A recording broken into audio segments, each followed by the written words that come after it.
Boa noite a todos, sejam muito bem-vindos. Aceita a correção. Na verdade, toda correção no presente não parece ser do gozo, senão de tristeza, mas depois produz um fruto pacífico de justiça nos exercitados por ela. A terra, sob a pressão do arado, rasga-se e dilacera-se. No entanto, a breve tempo de suas leiras retificadas, brotam flores e frutos deliciosos. A árvore, em regime de poda, perde vastas reservas de seiva, desnutrindo-se e afetando-se, todavia, em semanas rápidas, cobre-se de nova robustez, habilitando-se a beleza e a fartura. A água humilde abandona o aconchego da fonte, sofre os impositivos do movimento, alcança o grande rio e depois partilha a grandeza do mar. Qual ocorre na esfera simples da natureza, acontece no reino complexo da alma. A corrigenda é sempre rude, desagradável, amargurosa, mas, naqueles que lhe aceitam a luz, resulta sempre em frutos abençoados de experiência, conhecimento, compreensão e justiça. A terra, a árvore e a água suportam-na, através do constrangimento, mas o homem, campeão da inteligência no planeta, é livre para recebê-la e ambientá-la no próprio coração. O problema da felicidade pessoal, por isso mesmo, nunca será resolvido pela fuga ao processo reparador. Exterioriza-se a correção celeste em todos os ângulos da terra. Raros, contudo, lhe aceitam a bênção, porque semelhante dádiva, na maior parte das vezes, não chega envolvida em arminho, e sim, quando levada aos lábios, não se assemelha a saboroso confeito. Surge revestida de açúcares ou misturada de fel, à guisa de remédio curativo e salutar. Não percas, portanto, a tua preciosa oportunidade de aperfeiçoamento. A dor e o obstáculo, o trabalho e a luta são recursos de sublimação que nos compete aproveitar. Mensagem de Emmanuel. Bom, hoje nós estamos substituindo o nosso amigo Nicanor, que por problemas pessoais não pôde vir fazer a palestra. Então, como fomos avisados meio em cima da hora, e como eu sempre digo, nada existe por acaso, eu estava lendo, aliás, iniciando um livro, Jesus, Médico de Almas. E eu pensei, por que não levar esse tema hoje à noite lá, refletindo sobre a saúde? Então resolvi trazer um pouquinho dessa matéria para repartir com vocês. Já diziam os antigos romanos, mens sana in corpore sano, ou seja, mente sã em corpo são. Então, esse dualismo, mente e corpo, ou espírito e matéria, constitui os dois elementos gerais da vida universal, conforme nos ensinam os Espíritos, no Livro dos Espíritos, a pergunta número 27. Quem quiser depois se aprofundar um pouco mais, ela tem um assunto bastante extenso. Então, há dois elementos gerais no universo: a matéria e o espírito. Sim, e acima de tudo, Deus, o Criador, o Pai de todas as coisas.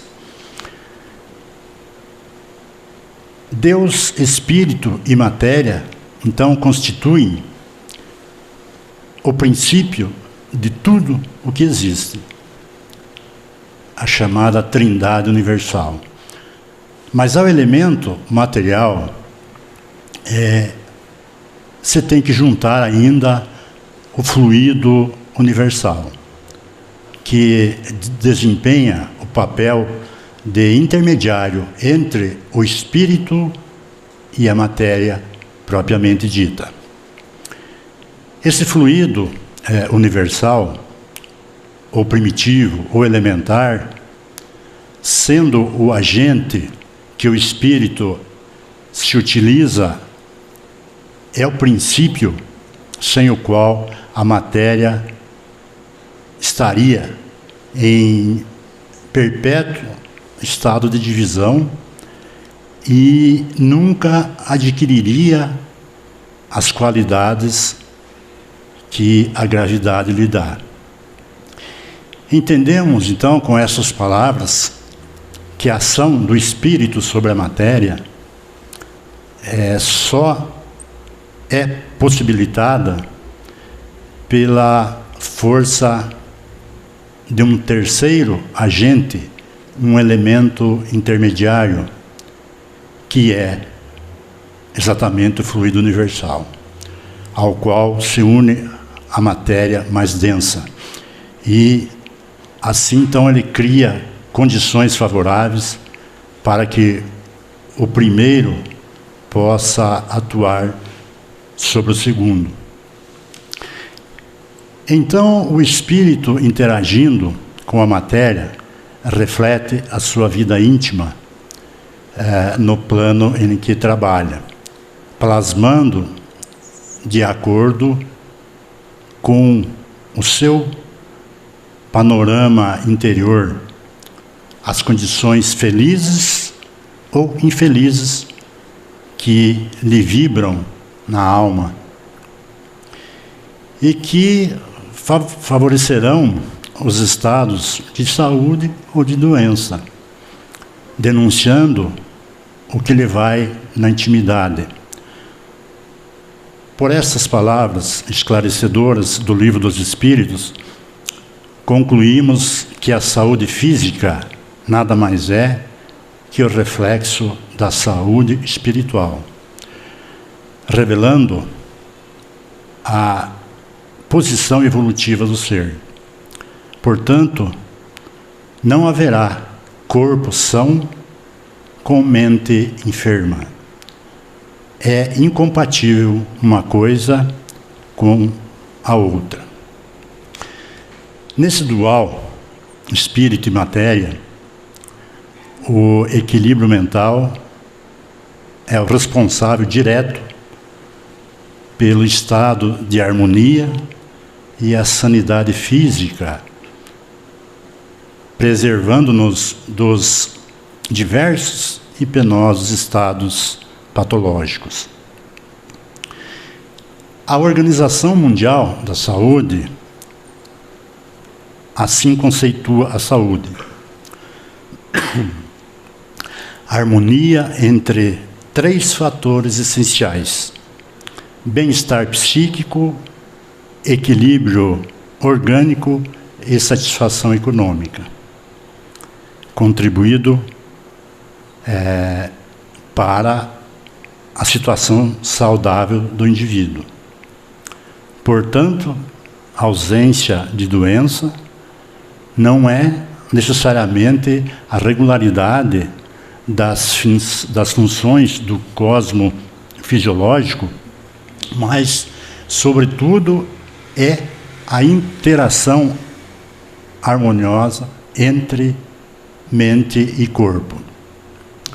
Os 3 componentes, o psicológico, orgânico e econômico, para promoverem a saúde integral, precisam estar equiparados.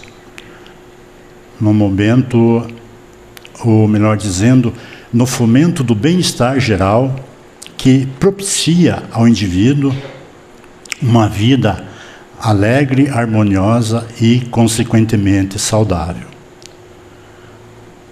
Também, o respeitável instrutor espiritual Emmanuel traz-nos para, em sua obra Pensamento e Vida, através da psicografia de Chico Xavier, a seguinte declaração: saúde é assim como a posição de uma residência que denuncia as condições do morador, ou de um instrumento que reproduz em si o zelo ou o abandono das mãos que o manejam. Na desincumbência de seus deveres para consigo mesmo e para com a vida, o homem, abraçando ideais mais elevados e tomando em suas mãos as rédeas do próprio destino, sustentando seus ideais em bases de amor, de fé, disciplina, ele aure por tudo isso os recursos superiores que escoam incessantemente em favor de todos nós e assim supre as suas deficiências e franqueia os caminhos que dão seguimento ao seu progresso espiritual. Esse é um estado de saúde espiritual que decorre da atitude de quem vive natural e harmoniosamente dentro da lei, criando as forças necessárias que asseguram a saúde numa visão mais global. Somos escultores do nosso destino em todas as suas formas.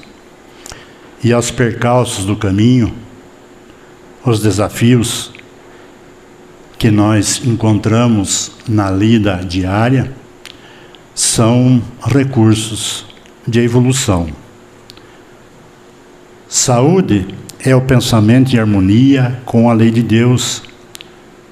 Doença é o processo de retificá-lo, corrigindo os erros e abusos perpetrados por nós mesmos, ontem, hoje, diante dela. Então, é preciso aguçarmos bastante a nossa observação para verificarmos com que tipo de matéria mental que nós estamos alimentando os nossos propósitos de vida,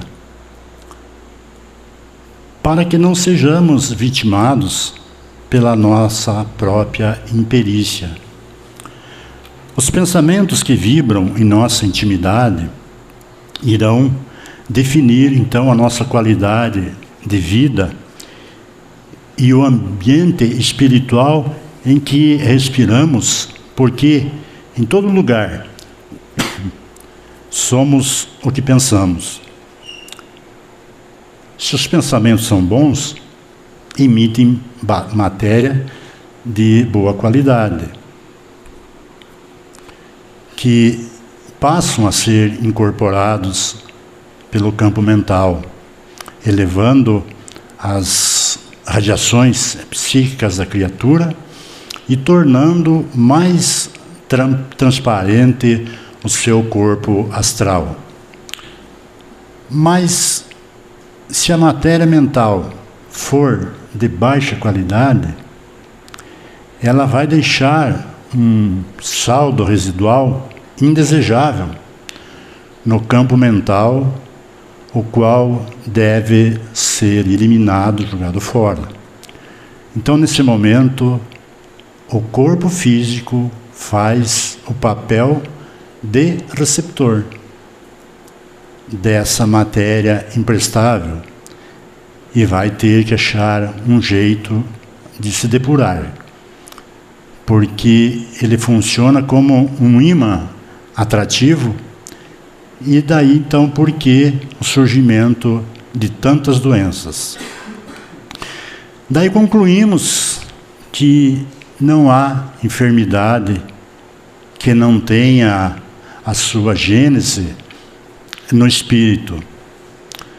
Todas as alterações patológicas do cosmo biológico são defluentes das defecções do nosso campo mental, que ficará limpo depois da purificação obrigatória e necessária. Os processos são os mesmos do corpo denso. Estragamos também o nosso corpo com alimentação errada, má digestão, assimilação diferente, enfim, tem uma série de exemplos e de coisas que nos atrapalham também o nosso corpo físico.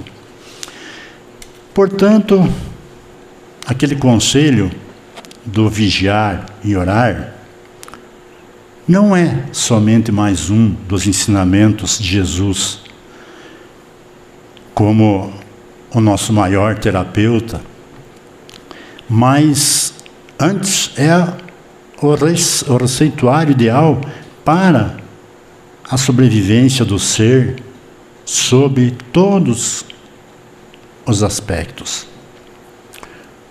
Porque o clima mental de cada qual passa a ser o responsável direto pela saúde ou doença.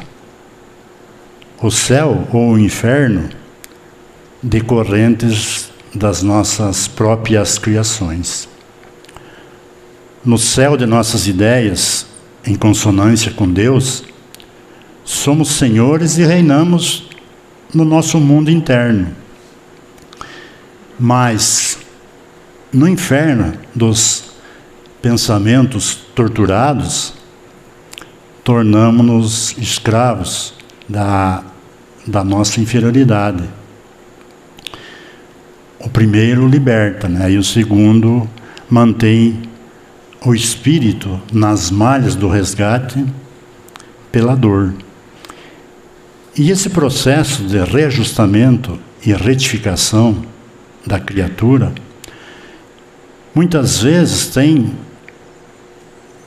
como patrocinador, então, as patologias diversas e dolorosas, porque a doença é sempre um convite ao reequilíbrio. Posto tudo isto, acreditamos que, por medida cautelar, nos convém exercitarmos sempre a moral cristã, pregada e vivida por Jesus. É a vigilância associada à reforma íntima. É claro, nós falamos sempre aqui, nós não vamos nos tornar santinhos de hoje para amanhã, de um dia para outro, mas a persistência em mudarmos o nosso cenário interno deve constituir a prioridade no caminho do verdadeiro cristão. Joana de Ângeles, na sua obra O Homem Integral, faz a seguinte anotação: assim, a saúde psicológica decorre da autoconsciência, da libertação íntima e da visão correta que se deve manter a respeito da vida, das suas necessidades éticas, emocionais e humanas. O autoconhecimento é a instrumentalidade de gabaritado valor para estimular o progresso da criatura, proporcionando ao indivíduo a conscientização dos processos que o envolvem no contexto evolucional em busca da vida em plenitude. Precisamos, então, curar nossa alma. É onde estão nossas doenças. Quando o nosso espírito está doente, ele vai ter que desaguar em algum lugar. E vem para o nosso corpo físico. Então, a casa espírita é um lugar onde nós procuramos aprender a curar a nossa alma e, em consequência, o nosso corpo físico. Nós lembramos de muitas curas de Jesus e É verdade que todos que ele curou morreram também, né? Porque o corpo morre. Então, na realidade, ele queria curar o espírito das pessoas, né? E nós temos muitos exemplos. Um que me ocorre agora, de Maria de Magdala, né? Já foi falado muitas vezes aqui, que era aquela cortesã lá, que tinha tudo, era bonita, era rica, e estava sempre em busca de amor, mas aquele amor que ela tinha no ambiente que ela vivia não a satisfazia, ela ficava sempre com aquele vazio existencial. Então, ela buscava algo assim que nem ela sabia. Foi quando ela descobriu, então, quando ela encontrou Jesus, que mostrou um novo caminho, e realmente ela encontrou aí o verdadeiro amor, a paz, a luz. E daí, acho que a maioria conhece a vida dela, como que foi após, né? Mas Jesus curou muitas pessoas lá. A mulher hemorroísa, né? Quantos anos não conseguia estancar o sangue. E quando ela soube, né, que Jesus ia passar por lá, foi como que se arrastando.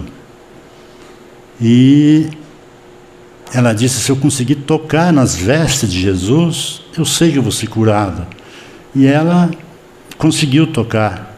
Jesus parou e falou com os seus discípulos ali: alguém me tocou. Aí eles falaram: mas mestre, todos estão tocando você aqui. Não, foi alguém com muita fé, porque saiu uma virtude de mim. Aí ele voltou e viu, e disse, né, levanta-se, você está curado. E tantos outros casos, né, que a gente, o paralítico, o cego de Betsaída, né, enfim, as histórias do mestre de cura, ele perguntava: você quer ser curado? A pessoa dizia: não, eu quero. Mas a pergunta era mais profunda do que só aquela cura momentânea do corpo. Jesus queria curar o espírito. E para muitos ele dizia: vai, não peques mais. Mas ele sabia que aquele espírito ainda ia pecar. Mas ele orientava para uma vida maior, né? Então, eu acho que essa matéria de hoje não foi por acaso. Não tinha nada a ver com a matéria que nós iríamos apresentar na Casa Espírita hoje. E novamente reafirmo: o acaso não existe. É possível que muita gente precisava escutar isso, não só encarnados como desencarnados, como eu, como todos nós. Então vale a pena nós fazer essa reflexão de buscar esse médico das almas, que é Jesus, que cura verdadeiramente. E nós podemos dizer: mas nesta vida eu não fiz nada de mal, eu não tenho, só ajudei, só fiz a caridade. Mas nós vimos agora há pouco, a gente falou, nós temos que ver o homem de ontem e o de hoje. Se você não acha as causas hoje, pode ter certeza que está lá para trás. Nós somos espíritos milenares aí que estamos indo e voltando através dos recursos sagrados da reencarnação. Então, cada vinda aqui no órbita terrestre é oportunidade legítima para que nós possamos melhorar. E a própria dor da doença que vai aparecer no corpo também é um motivo de limpar o nosso espírito. E Deus, Jesus, nos ajuda sempre.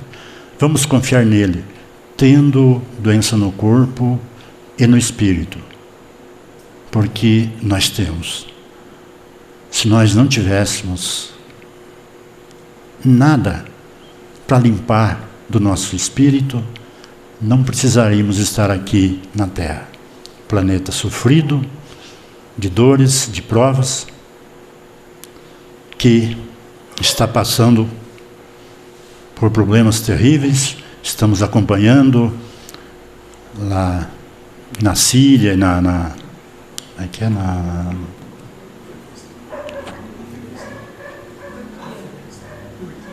Turquia. Fugiu. De tanto assistir lá que a gente meio... quantos mortos? Já mais de 30 mil mortos. Já lá. Temos essa guerra lá. Enfim, guerra está tendo quase que no mundo inteiro. Dor, sofrimento, catástrofe. É a transição planetária que está chegando com mais força, com mais rapidez. Então, Jesus é o caminho.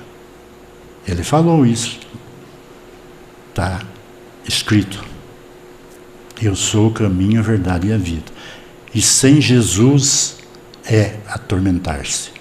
Fica então essa matéria para nós estudarmos, pensarmos, fazer a nossa reflexão. E quem quiser se aprofundar mais, tem no livro Jesus, Médico das Almas, o nosso livro dos Espíritos também tem muita matéria a respeito disso. Então, quem quiser conhecer um pouquinho mais, pode buscar lá. Então, nós vamos ficando por aqui e agora vamos passar para